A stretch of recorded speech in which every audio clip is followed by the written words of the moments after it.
পড়ার বিষয় পক্ষ থেকে বলছি, আমরা ইতিপূর্বে ক্লাস 10 তোমাদের ইতিহাসের চতুর্থ অধ্যায় পর্যন্ত 2017 থেকে 2024 সাল পর্যন্ত মাধ্যমিকে যে সকল গুরুত্বপূর্ণ প্রশ্ন এসেছিল বা 2025 সালে যে তোমাদের পরীক্ষা হবে মাধ্যমিক, তার যে গুরুত্বপূর্ণ প্রশ্নগুলো প্রত্যেক চ্যাপ্টারে, সেগুলো আমরা নিয়ে এসেছি এবং অবজেক্টিভও দিয়েছি। অর্থাৎ 17 সালে যে অবজেক্টিভ এসেছিল বা আসতে পারে, 17 সালের যে অবজেক্টিভ থেকে শুরু করে আমরা 24 সাল পর্যন্ত দিয়েছিলাম, প্রথম অধ্যায় থেকে পঞ্চম অধ্যায় পর্যন্ত, এবং যেগুলো আসতে পারে সেগুলো আমরা দিয়েছিলাম। বা 4 নম্বরের প্রশ্ন আমরা চতুর্থ অধ্যায় পর্যন্ত দেওয়া হয়ে গেছিলো। তোমরা যারা ইতিপূর্বে আমাদের পড়ার বিষয় পক্ষ থেকে চ্যানেলটি দেখোনি, আমার ডেসক্রিপশন বক্সে গিয়ে দেখে নিও, লিঙ্কটা দেখে নিও, অবশ্যই পাবে। আশা করি তোমরা উপকৃত হবে। আজকে আমরা ক্লাস 10-এর ইতিহাসের চতুর্থ অধ্যায়ের যে গুরুত্বপূর্ণ প্রশ্ন যেগুলো মাধ্যমিকে আসতে পারে সেগুলো নিয়ে আলোচনা করব। প্রথমে হচ্ছে ভারতসভা কেন প্রতিষ্ঠিত হয়, দেখতেই পাচ্ছ। আমরা জানি 19ঊনবিংশ শতাব্দীর দ্বিতীয়ার্ধ অর্থাৎ 1850 সালের পর থেকে অধ্যাপক মার্ক্সবাদী ঐতিহাসিক অনিল শীল সভা সমিতির যুগ বলেছেন, এবং তার মধ্যে সবচেয়ে উল্লেখযোগ্য যে সভাটা গড়ে উঠেছিল সেটি ছিল 1876 সালে সুরেন্দ্রনাথ বন্দ্যোপাধ্যায় ও আনন্দমোহন বসুর উদ্যোগে কলকাতার অ্যালবার্ট হলে। এই অ্যালবার্ট হল বর্তমানে কফি হাউস নামে পরিচিত।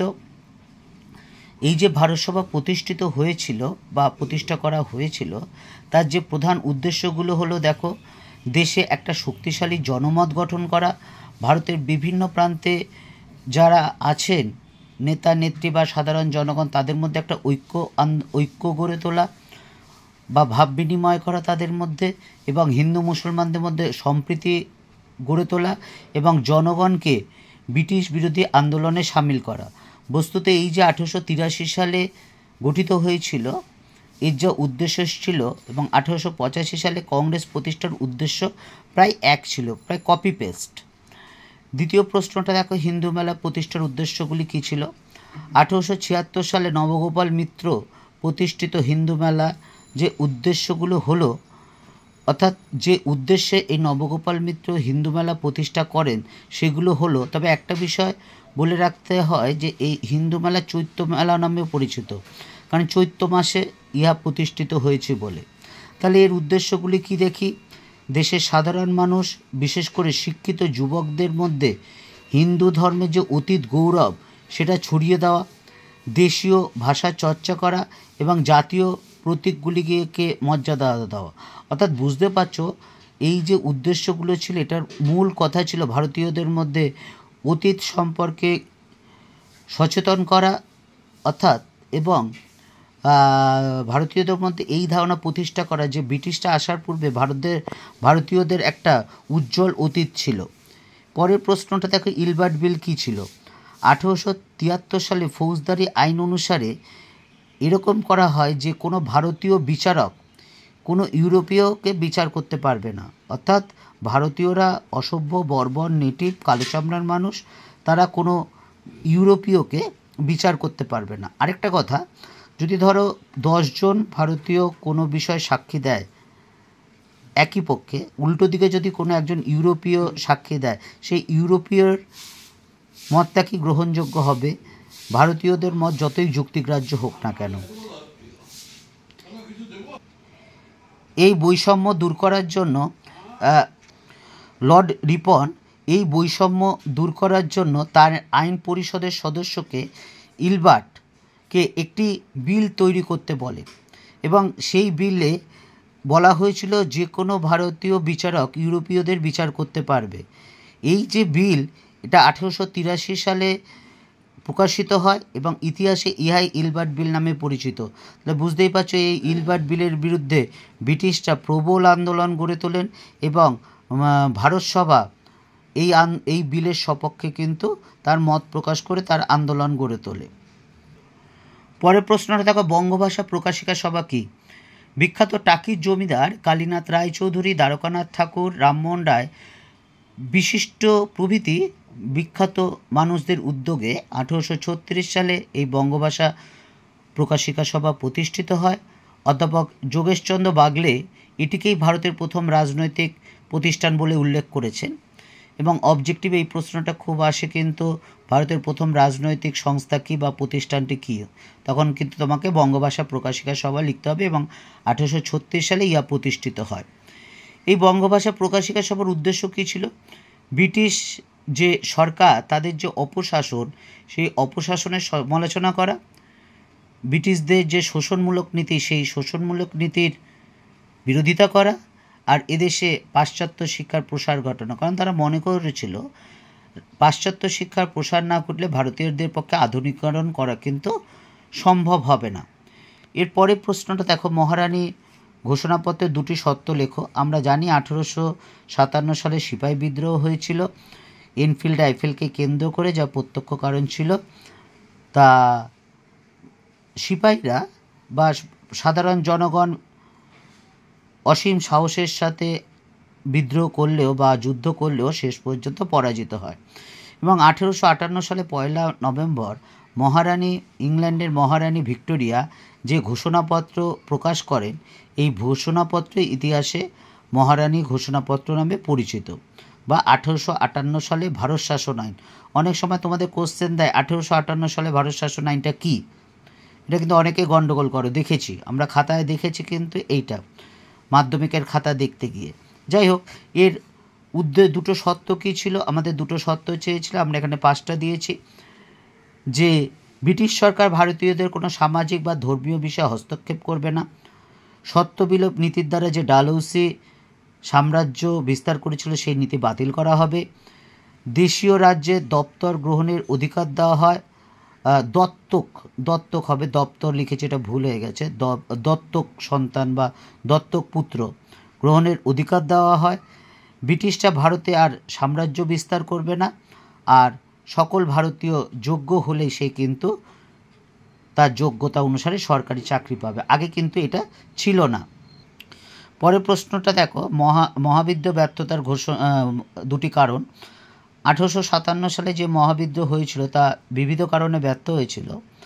তার মধ্যে আমরা কয়েকটি আলোচনা করেছি। যে কয়েকটি অঞ্চলে এই বিদ্রোহ দেখা দিলেও, অর্থাৎ ঝাঁসি, অযোধ্যা, দিল্লি প্রভৃতি অঞ্চলে ব্যাপক লাভ করলেও এই বিদ্রোহের, কিন্তু গোয়ালিয়র, নেপাল, যোধপুর এই অঞ্চলে কিন্তু তেমন জনসমর্থন লাভ করেনি। 2 নম্বর হচ্ছে বিদ্রোহীদের কোনো সুনির্দিষ্ট লক্ষ্য ছিল না এবং বা কর্মপন্থাও ছিল না নেতাদের মধ্যে, যে জনগণের সামনে তুলে ধরা। 3 নম্বর দেখো, নেতাদের মধ্যে কোনো ঐক্য ছিল না। এবং 4 নম্বর, আধুনিক অস্ত্রশস্ত্রের অভাব এবং উন্নত যোগাযোগের অভাব। এই সকল কারণে কিন্তু এই বিদ্রোহ ব্যর্থ হয়েছিল। পরের প্রশ্নটা দেখো, রানী লক্ষ্মীবাঈ ইতিহাসে স্মরণ কেন? আমরা জানি 1857 সালে যে মহাবিদ্রোহ হয়েছিল, সেই মহাবিদ্রোহের নেতাদের মধ্যে অন্যতম নেত্রী হলেন ঝাঁসির রানী লক্ষ্মীবাঈ। তিনি ইতিহাসে বিশেষভাবে স্মরণীয়, কারণ ঝাঁসির রাজ্য কোম্পানি দখল করলে তিনি তার প্রতিবাদে কিন্তু ঝাঁসির রানী সিপাহী বিদ্রোহে ঝাঁপিয়ে পড়ে। এবং তিনি ছিলেন এই বিদ্রোহের, অর্থাৎ সিপাহী বিদ্রোহ বা মহাবিদ্রোহের যে একজন উল্লেখযোগ্য নেত্রী। এবং তিনি যুদ্ধে অসীম সাহসিকতা এবং বীরত্ব দেখালেও কিন্তু শেষ পর্যন্ত পরাজিত হন। এরপর দেখো, জাতীয়তাবাদ বিকাশে গোরা উপন্যাসের ভূমিকা। রবীন্দ্রনাথ ঠাকুর যে গোরা উপন্যাস রচনা করেছিলেন, তাতে কিন্তু ভারতীয় জাতীয়তাবাদের বিকাশে বিশেষভাবে সাহায্য করেছিল। ইউরোপীয় সমাজের পরিবর্তে তিনি এদেশের সামাজিক কাঠামো এর উপর বিশেষ গুরুত্ব দিয়েছিল এবং হিন্দু সমাজের যে জাতিভেদ প্রথার স্বরূপ তুলে ধরেছিলেন এবং প্রয়োজনে হিন্দু সংস্কৃতির প্রয়োজনীয়তার কথা বলেছিলেন। এবং সর্বোপরি তিনি মানব ধর্মের উপর গুরুত্ব দিয়েছিলেন। পরেরটা দেখো, 9 নম্বর কোশ্চেন, এনফিল্ড রাইফেল প্রবর্তনের প্রতিক্রিয়া কী হয়েছিল বা মহাবিদ্রোহের প্রত্যক্ষ কারণ কী ছিল? 1857 সালে ব্রিটিশ বাহিনীতে এনফিল্ড নামে একটা রাইফেল প্রচলন করা হয় এবং এতে যে টোটা ছিল, সেই টোটাটা দাঁতে ছিঁড়ে, আমরা যেমন ধরো আস্ত আম খাওয়ার সময় দাঁতে ছিঁড়ে আমের চোকলাটা ছুলি, সেরকম টোটার খোলসটা ছেড়ে বন্দুকে ভরতে হতো। এবং এই সময় সেনাবাহিনীতে রটে যায় যে ওই টোটাটা গরু এবং শুয়োরের চর্বি দিয়ে তৈরি। তাহলে বুঝতেই পারছো, গরু শুয়োর, হিন্দু মুসলমান, অর্থাৎ গরু হলে হিন্দুদের পক্ষে নিষিদ্ধ আর শুয়োর হলে মুসলমানদের পক্ষে নিষিদ্ধ। ফলে এই ভারতীয় সিপাহীরা ধর্মচ্যুত হওয়ার ভয়ে ইহা ব্যবহার করতে অস্বীকার করে এবং সর্বপ্রথম 1857 সালে 24 নম্বর রেজিমেন্টের যে ব্যারাকপুরের মঙ্গল পাণ্ডে, সেই মঙ্গল পাণ্ডে এটা ব্যবহার করতে অস্বীকার করে এবং সেই অস্বীকার সারা ভারতে ছড়িয়ে পড়ে তথা মহাবিদ্রোহ ঘোষিত হয়। পরের প্রশ্নটা দেখো, অবনীন্দ্রনাথ ঠাকুর স্মরণীয় কেন? রবীন্দ্রনাথ ঠাকুরের ভাইপো অবনীন্দ্রনাথ ঠাকুর ছিলেন একজন বিখ্যাত চিত্রকর এবং বিখ্যাত চিত্রশিল্পী ইভি হ্যাভেলের প্রভাবে তিনি ভারতীয় যে চিত্রশিল্প তাতে আকৃষ্ট হন এবং পাশ্চাত্যের যে বস্তুগত চিত্রশিল্পী ছিল বা শিল্প রীতি ছিল তার থেকে দূরে সরে আসেন এবং তার বিখ্যাত একটি চিত্র হলো ভারতমাতা চিত্র এবং এই ভারতমাতা চিত্রটি ভারতীয় জাতীয়তাবাদ প্রসারে কিন্তু বিশেষ গুরুত্বপূর্ণ ভূমিকা পালন করে। এর মাধ্যমে নব্যবঙ্গ চিত্ররীতির সূচনা হয়। ভারতমাতার ছবির মাধ্যমেই এই শিল্পীর যে সমৃদ্ধশালী ভারতের ছবি তুলে ধরতে, অর্থাৎ ভারতীয় যে স্বয়ংসম্পূর্ণ সমৃদ্ধশালী সেই ছবিটা কিন্তু তিনি তুলে ধরেছিলেন। পড়ার বিষয় পক্ষ থেকে এইটুকুই। এই যে আমাদের চতুর্থ অধ্যায়ের আমরা যেগুলো আসতে পারে আমরা 17 থেকে 24 সাল পর্যন্ত দিয়েছিলাম। এছাড়া যে প্রশ্নগুলো গুরুত্বপূর্ণ মনে হয়েছে বা যেগুলো পর্ষদের পরীক্ষায় এসছে প্রশ্নগুলো, যেগুলো মাধ্যমিকে আসেনি, সেই 9টা প্রশ্ন নিয়ে কিন্তু আমরা আলোচনা করলাম। তোমরা যদি এই প্রশ্নগুলো পড়ো সবগুলো, তাহলে কিন্তু নিশ্চিতভাবে কমন পাবে এবং পড়তে হবে, পড়ে অভ্যাস করতে হবে, কারণ পরিশ্রম ছাড়া কিন্তু কোনো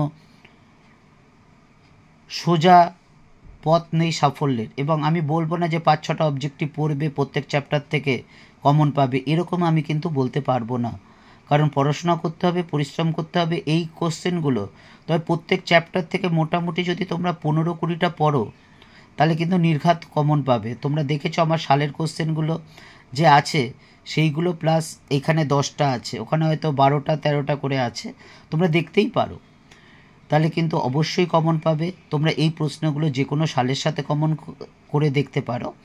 তা তোমাদের যে ইতিহাস ভীতি মাধ্যমিকের শিক্ষার্থীদের, সেটা দূর করার জন্যই কিন্তু আমরা পড়ার বিষয় পক্ষ থেকে উদ্যোগ নিয়েছি এবং সেই উদ্যোগে যদি আমরা একটু মাত্র সফল হই তাহলে অবশ্যই আমাদের ভালো লাগবে এবং তোমরা যদি উপকৃত হয় তাহলে চ্যানেলটি অবশ্যই লাইক করো এবং সাবস্ক্রাইব করো এবং বন্ধুদের দেখতে বলো। তা অগ্রিম শুভেচ্ছা রইল তোমাদের প্রথম জীবনের বাইরের পরীক্ষার জন্য, অগ্রিম শুভেচ্ছা রইল।